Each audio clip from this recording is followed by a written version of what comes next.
Episode ini cukup simpel, karena pada dasarnya sebuah episode yang muncul karena request yang masuk dari DM Twitter. Kurang lebih mempertanyakan gimana caranya supaya jadi cowok yang gak terlalu mikirin cinta-cintaan.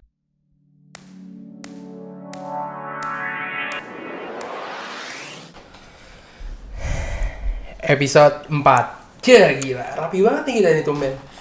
Iya, soalnya ini gue pakai batik ya. Cahaya juga pakai kemeja. Iya nih. Soalnya kemarin ada yang komen, temen gue, beberapa lagi, gak cuma satu. Apa dia bilang? Jadi beberapa tuh temen gue bilang, kok buntungan sih, jelek tau dilihat gitu-gitu deh. Gila, Kayak netizen. apaan sih, gue nggak mau nonton YouTube lu kalau lu buntungan gitu-gitu. Iya. Nah, gue begitu dikasih feedback kayak gitu kan, gue langsung mikir kayak, oh iya ya. Soalnya gini, prinsip gue dalam hidup gitu ya, omongan netizen tuh harus selalu didengar. Kenapa emang?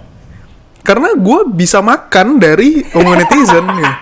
Oleh karena omongan netizen, gue bisa dapet duit, gue bisa dapet cuan, gue bisa beli makan, gue bisa beli bensin buat mobil gue, dan segala macam lah. Jadi omongan netizen tuh penting banget. Jadi kalau ada orang-orang yang bilang kayak gak usah lah dengerin omongan netizen, salah. Gue tuh bisa makan gara-gara omongan netizen. Jadi netizen tuh penting banget. Jangan-jangan ini batik lu beli gara-gara omongan netizen ya? Iya loh, ini adalah batik termahal gue. Berapa ya? 300.000. Wah. Ini batik termahal 300.000. Belinya di Majestic. Terus abis ini ada yang cari beneran lagi di Majestic. Iya. Jadi enggak ya, gue bercanda ya dari tadi ya. Yang komen ada beberapa, salah satunya Ova tuh yang paling vokal.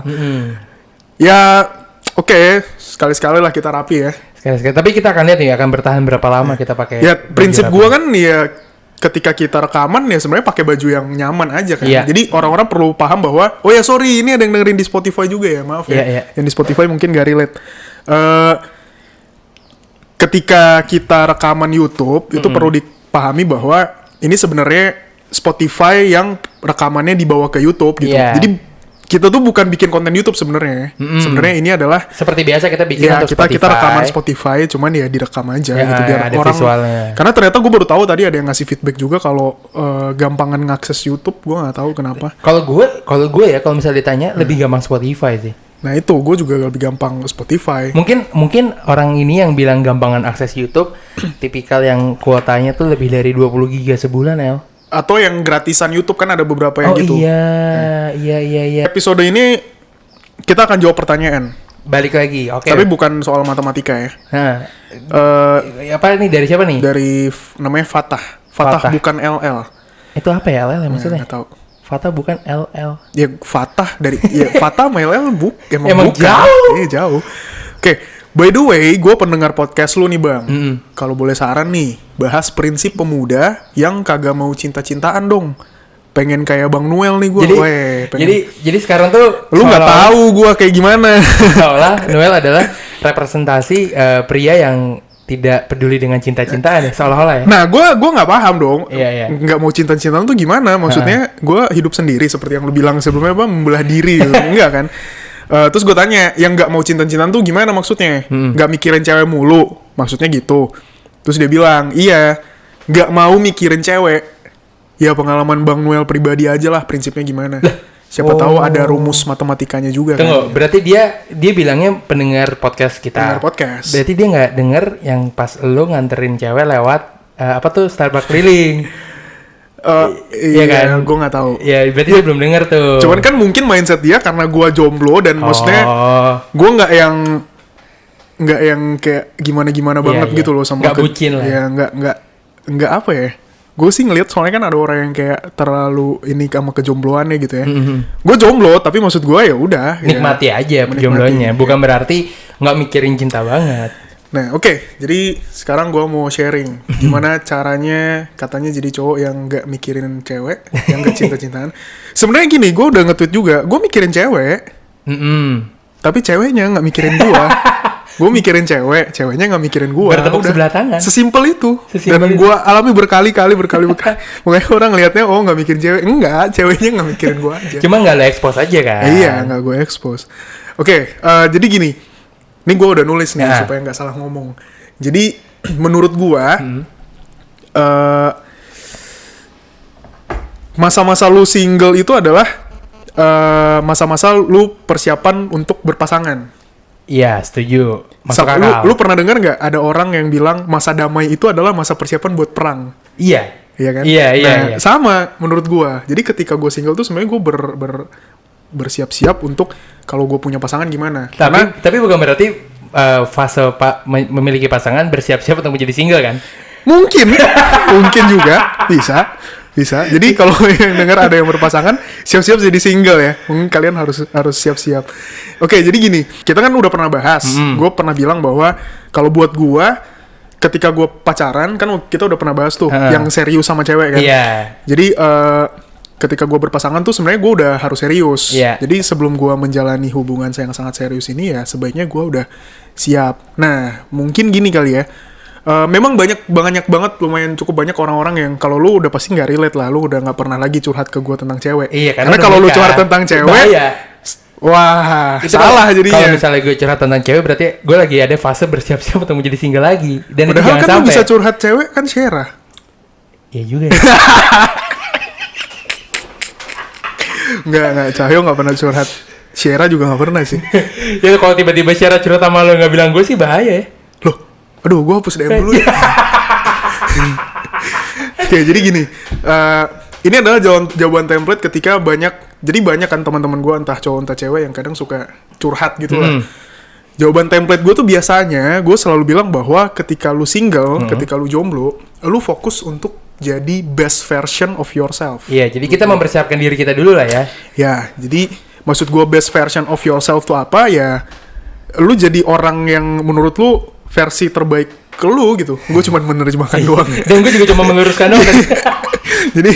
jadi best version gitu. Entah misal kayak gue deh, misalnya gue udah lama banget nggak main drum, terus gara-gara gue single gue nggak tahu mau ngapain, ya udah gue beli drum elektrik, gue main lagi kan, ternyata gue bisa ya main drum yang bahkan lebih kompleks daripada yang dulu pernah gue mainin gitu. Ternyata bisa. Nah, skill baru, ilmu baru, gue baca buku, gue jadi tahu hal-hal yang baru. Developing yourself lah. Nah, atau yang gue pernah dengar Sandiaga Uno juga pernah bilang, ini gue bukan promo Sandiaga Uno ya, tapi gue pernah kalau dia pun kalau nggak kita promo juga udah terkenal. Iya sih, kan? Dan dia juga nggak peduli sih kita promoin. Walaupun dia udah punya podcast gitu ya. Jadi Sandiaga Uno pernah bilang the best investment yang paling baik itu adalah investasi ke diri sendiri. Gitu. Sebenarnya mungkin bukan dari Sandiaga Uno doang ya, waktu itu kayaknya Gary V kali ya yang pernah bilang.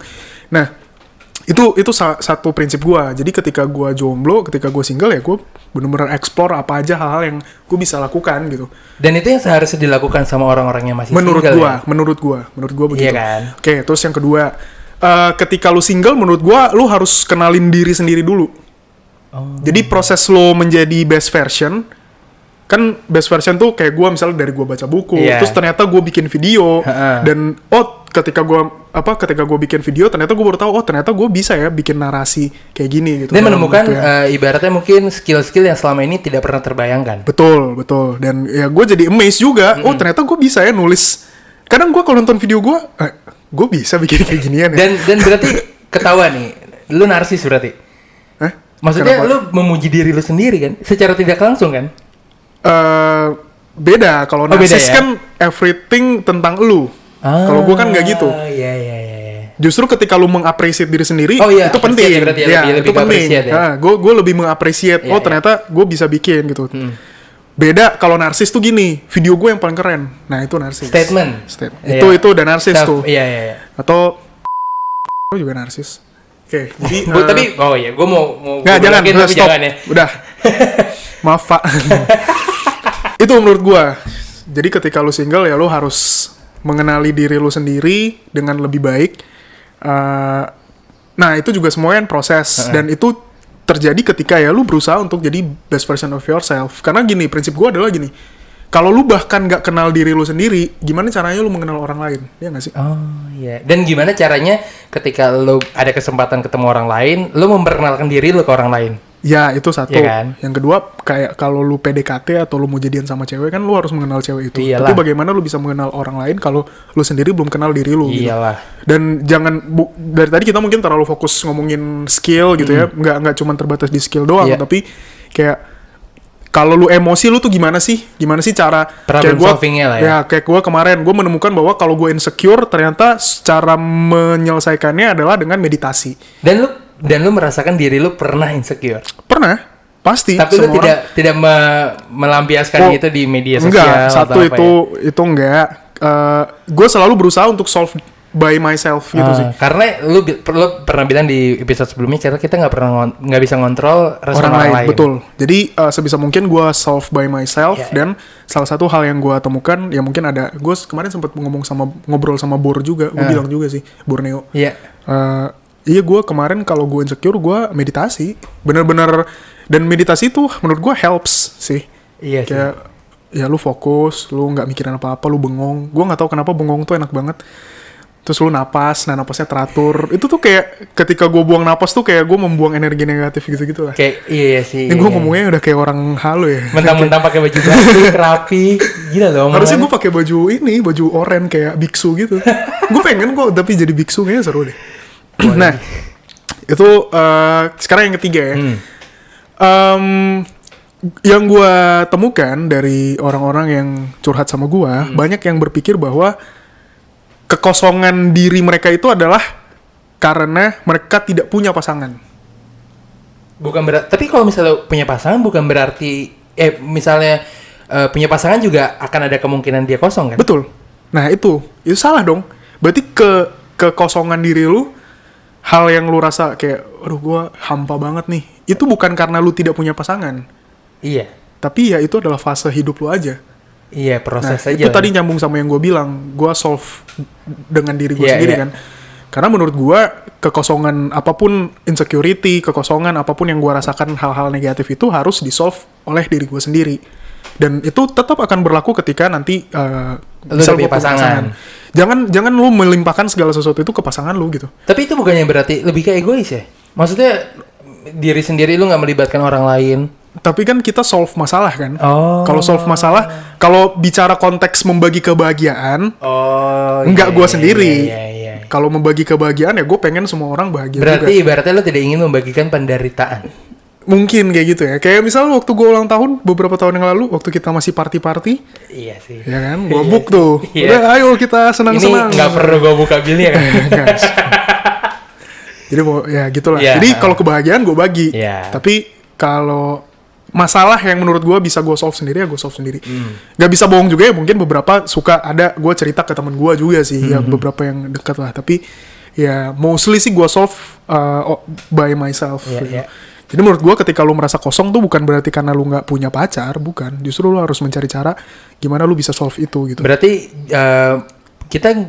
kita bukan yang ngajarin ya, tapi mungkin lebih ngasih pandangan kalau misalnya ada orang yang punya pasangan ngerasa kosong, jangan salahin pasangan lo, dia nggak bisa mengisi kekurangan. Betul. Di satu sisi, gue juga makanya gue nggak bisa bilang ini, gue nggak bisa menggurui juga sih orang-orang yang berpasangan ya, karena dulu waktu gue punya pacar, mantan gue belum ada di fase ini juga sih. Waktu itu gue merasa waktu itu gue masih bocah sih, masih kekanak-kanakan. Oh, berarti sekarang lo dewasa. Iya, dewasa main. Anjir. Jadi gitu.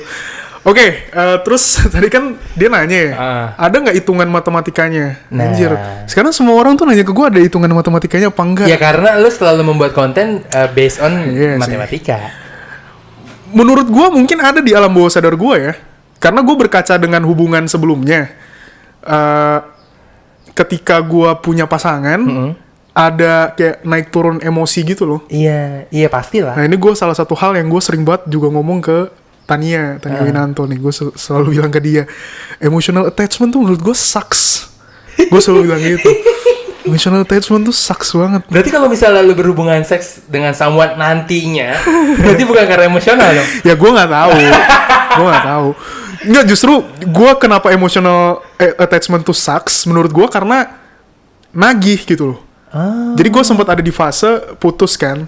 Ketika gue pacaran, gue mengakui emotional attachment banget, banget, physical attachment, emotional attachment, semuanya. Semuanya lah ya. Attachment. Attachment semuanya. Apa? Email attachment. Attachment lah semua. Cuman setelah kita kan nggak tahu ya namanya hubungan antara dua orang, meskipun lu nikah, gue nggak doain lu cerai, tapi meskipun ada yang mau nikah, mungkin aja kan. Kita nggak tahu loh. Iya kan? Iya. Nah, dan ketika ada hal itu hilang, itu tuh jadi kayak lu sedihnya, mungkin cowok tuh sedihnya lama ya. Nah, gue sempat ada di fase itu kan, gue kayak nggak menikmati banget tuh. Anjir, gue nyesel sempet ngerasain emotional attachment karena ketika itu nggak ada emang bikin sedih sih. Iya. Dan parah gitu. Dan itu normal, maksudnya untuk orang yang pernah jatuh terlalu dalam ke sebuah hubungan atau perasaan. Iya, sebenarnya normal. Nah, makanya gue sekarang ada di kayak di fase emotional attachment tuh sucks. Gue kalau bisa nggak emotional attachment, jangan emotional attachment dulu gitu. Tapi kalau misalnya lo ngomong gitu, apakah itu ciri-ciri orang yang heartless? Oke, definisi heartless dulu ya. Kalau heartless in konteksnya cinta-cintaan yang tadi, masalah romantisan, masalah apa ya?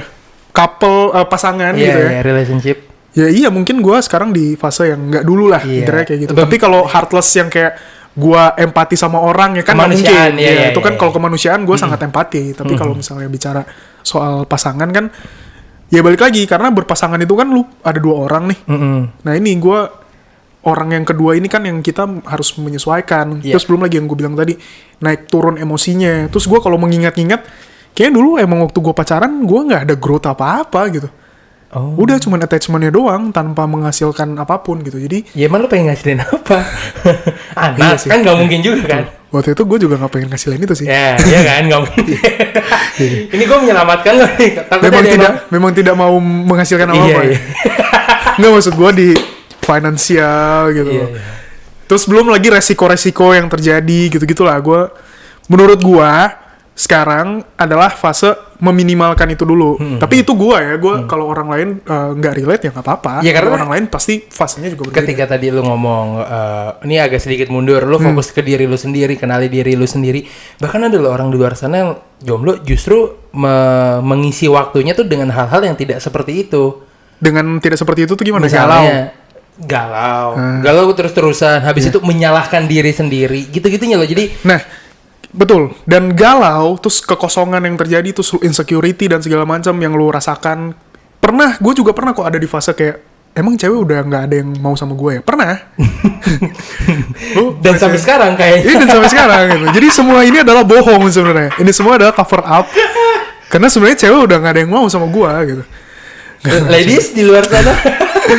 Nggak bercanda. Jadi, tadi kita ngomongin apa ya? Kekosongan, insecurity dan segala macam yang gitu-gitu aja, yang malah lu nikmati sedihnya terus-terusan ya. Itu justru menurut gue lebih banyak dampak negatifnya. Gue sih selalu bilang kalau sedih nikmatin dulu, tapi jangan lama-lama.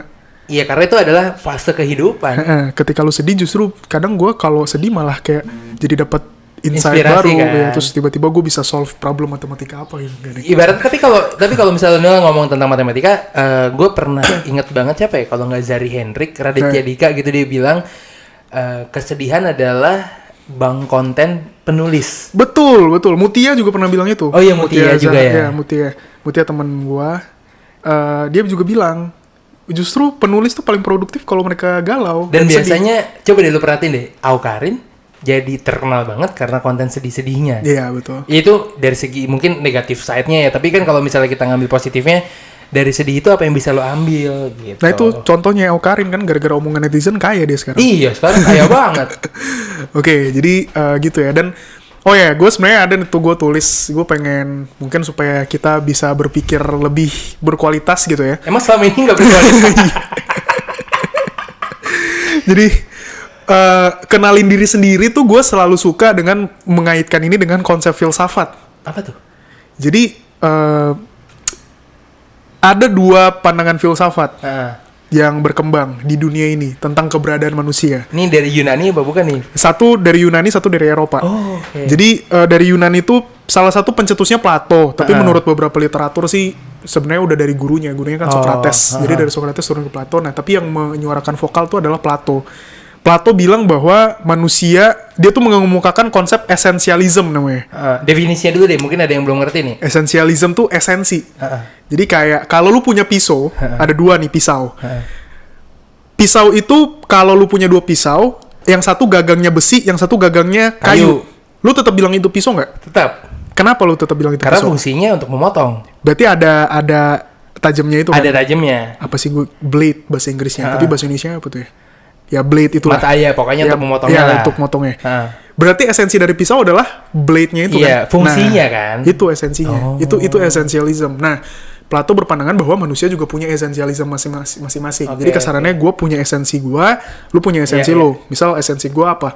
Ngajar matematika, ya itulah esensi gue gitu. Iya. Jadi kalau gue ngajar matematika, gue nggak Noel lagi gitu. Iya. Misal lu jadi ayahnya Gino, kalau lu nggak jadi ayahnya Gino, ya lu bukan Cahyo lagi, misal gitu ya. Dan gue akan nanya ke istri gue itu ayahnya siapa? Bisa jadi. Apalagi lu bikinnya kan sebelum PSBB. Ke situ lagi anjir. Jadi ibaratnya esensi itu Kalau rumah tangga lu rusak, sorry ya. mungkin setelah episode ini nggak ada episode berikut.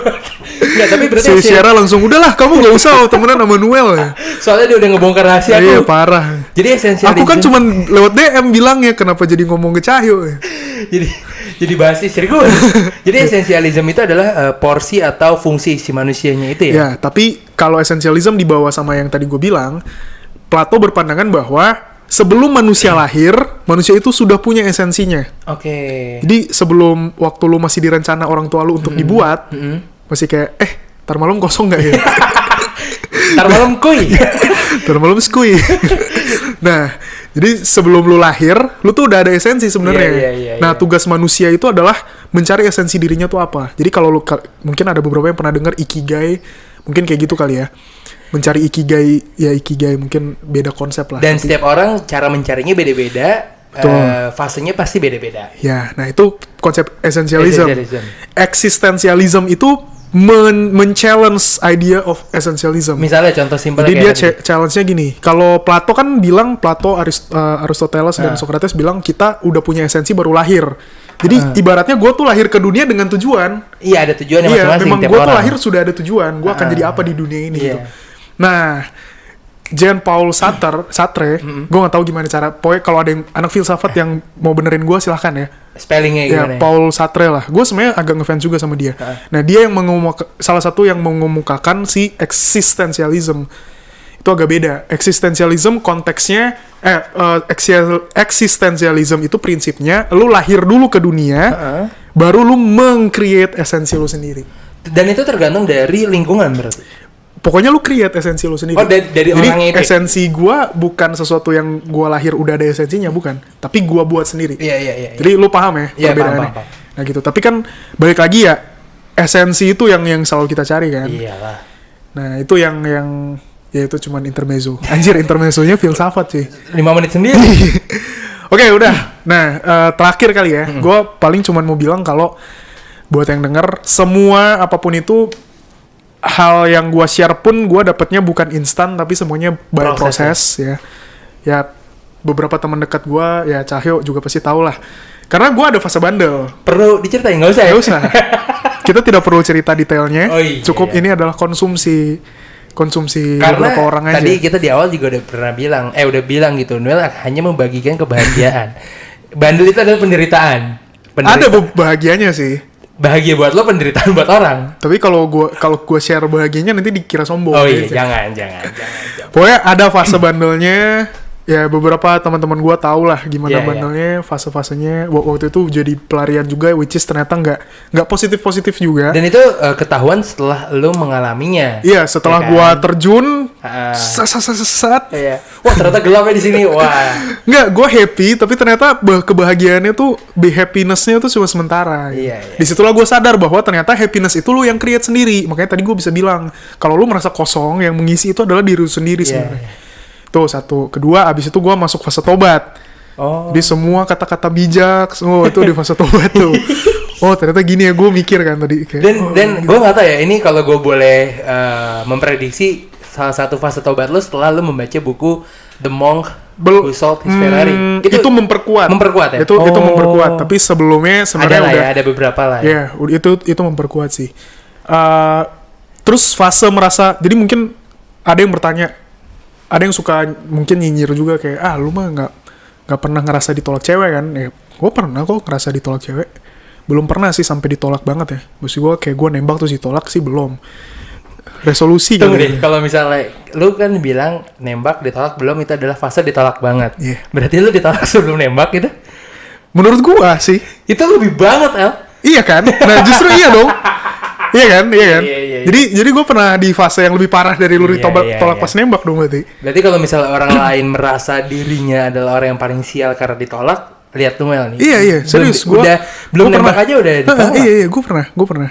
Jadi kayak lu nggak pernah ngerasain? Pernah. Tapi ya ini sekali lagi juga tidak perlu diceritakan ya. Karena itu adalah hal yang memalukan. Jadi gue juga nggak usah cerita lah ya. Pokoknya gue pernah. Dan ya ada beberapa kali lah. Beberapa kali lebih dari satu kali. Iya, lebih dari satu kali. Makanya gue tadi sampai mikir, anjir lah. Gue kayaknya udah apa ya? Udah nggak bisa punya cewek apa gimana sih gue? Mungkin belum dikasih aja kali ya sama belum Tuhan gitu lagi di ini gue dikasih kacamata kuda biar fokus.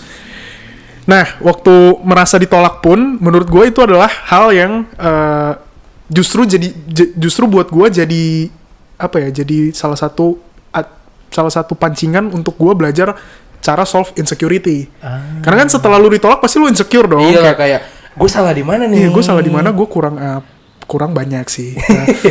Apa hal yang harus gue perbaiki? Apakah gue sekarang jelek? Ya emang gue jelek sih, tapi kayak gimana caranya supaya gue bisa lebih ganteng mungkin atau gimana gitu ya. Tapi kalau misalnya nih gue ada pertanyaan yang mungkin agak males sih. Kalau misalnya lu merasa diri lu udah melakukan perbaikan, tapi ternyata ditolaknya tuh bukan karena elunya, karena ada orang lain yang mungkin lebih duluan menyatakan, lebih duluan momennya apa sih? Wah, kesel sih gue itu.